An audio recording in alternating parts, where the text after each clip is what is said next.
Everybody had an opinion on this. WandaVision was the first new Marvel show to air on Disney+. The trailers were, needless to say, kind of intriguing. I honestly had no interest in this when I heard the title. I mean, I liked Wanda and Vision fine, but I didn't really need to see them in a show.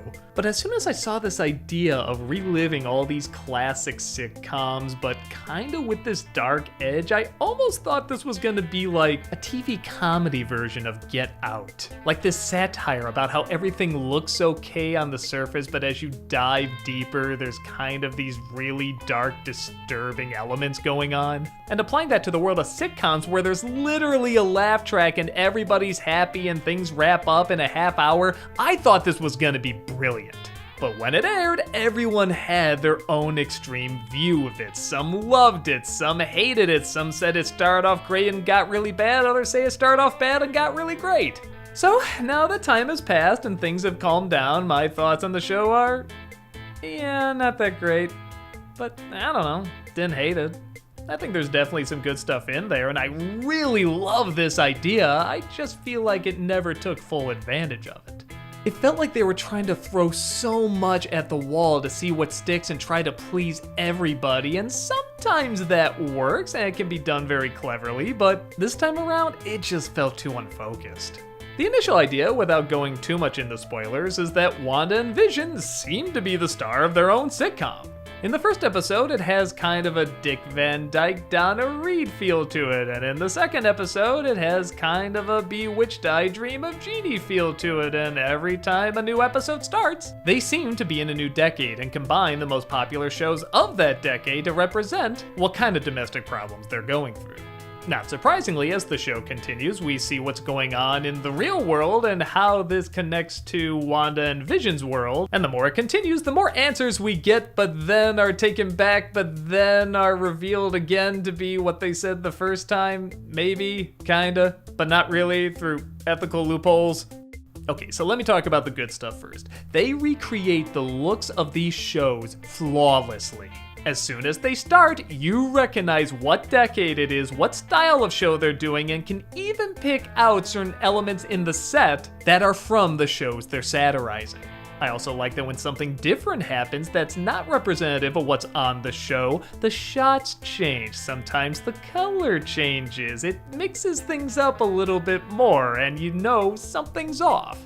The acting from everybody is also really good, especially from Elizabeth Olsen. I couldn't believe how well she could recreate the voices, the looks, the attitudes of these women that were in these sitcoms. I always associate her with being kind of a bland nothing in the Godzilla movie, and yeah, she was fine as Wanda, but I wouldn't exactly say it's phenomenal acting or anything. This series really allows her to shine and stretch what she can do as an actress, both comedically and, to her credit, dramatically. The elements I was talking about before, showing kind of the dark, disturbing underbelly of these sitcoms, is shown later too, but it's not exactly done like you would think. It's not really satirizing how creepy sitcoms can be when you really think about it. It's more like, oh, these people are doing it because someone else just wants them to do it, and I don't know, that sucks out the fun of the commentary you could have had with this. But as I tried to tell myself, I shouldn't judge something on what I want it to be, rather what it is. And for Marvel's first show on Disney Plus that looks like they threw a lot of money into it, this was kind of a risky idea. What Marvel fan was saying, oh yeah, you know what I really want to see? Wanda and Vision in like a sitcom, but it's like all sitcoms, and we're constantly going, what's going on? And nobody would say that, yet it hooked everybody in. I know it got my interest, so I really give them credit on that front. But after that, I'll be honest, it just didn't interest me. At first I was hooked in by the satire and mystery of what was going on in the first episode, but then the second episode kinda just does the same thing with very few clues. And it's not like I need a lot of clues to the mystery, I'm fine playing the long game, but they're not giving us much else. The sitcom writing isn't very funny, and I don't care how cheesy a lot of these old shows are, Dick Van Dyke had brilliant writing. Malcolm in the Middle had brilliant writing, and the more we just kept jumping decades and we see them say these unfunny lines, I was just losing interest more and more. Everyone likes to say this show is about grief. Sure. 2 episodes maybe. What, are the episodes where the agents are trying to figure out what's going on about grief? Is the episode where they're just putting on a magic act about grief? I guess you could say it's analyzing denial, but is it? It's just kind of showing it, not really exploring it. When it does dive more into grief, it's interesting, but it feels like too little too late. Because they do want to keep the mystery going, we can't really look that much into what someone is going through. Maybe it's one of those things where you have to see it again and you're gonna see all these levels where you really see the tragedy of it, and yeah, I tried, and no, it's just more unfunny writing.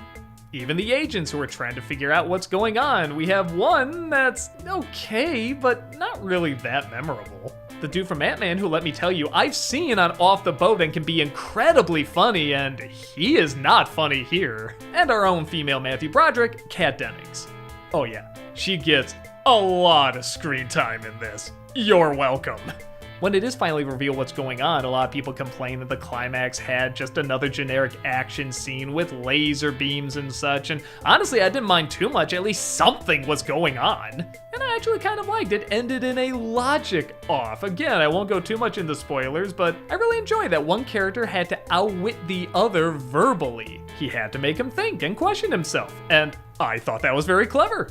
Aside from that, there's a lot of talks of letting go and living with the sacrifices that have happened, and all I'm thinking is, yeah, you can talk about it, but are you really? Again, there's so many loopholes where people kind of get off scot-free, even though they should be severely punished. Or characters they're acting like are dead, but they're not really. This could have been a 3 or 4 part miniseries easy, but they just kind of drag it out and have little hints that sometimes pay off, sometimes don't, some are clever, some are dumb. But I just don't feel like I'm getting to know anyone that much better.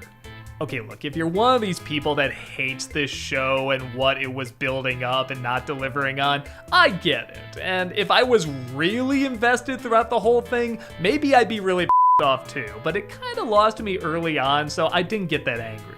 With that said, if you're one of these people that's just stuck in quarantine and sick of what's going on in the world and this was kind of your escape, I get that too. And don't let me, a dumb who talks about cartoons for a living, take that away from you.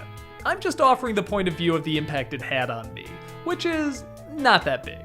With that said, I'm totally down for more experimental shows like this in the future. Yes, I don't think this one went all the way, but that doesn't mean you can't make a show that does go all the way.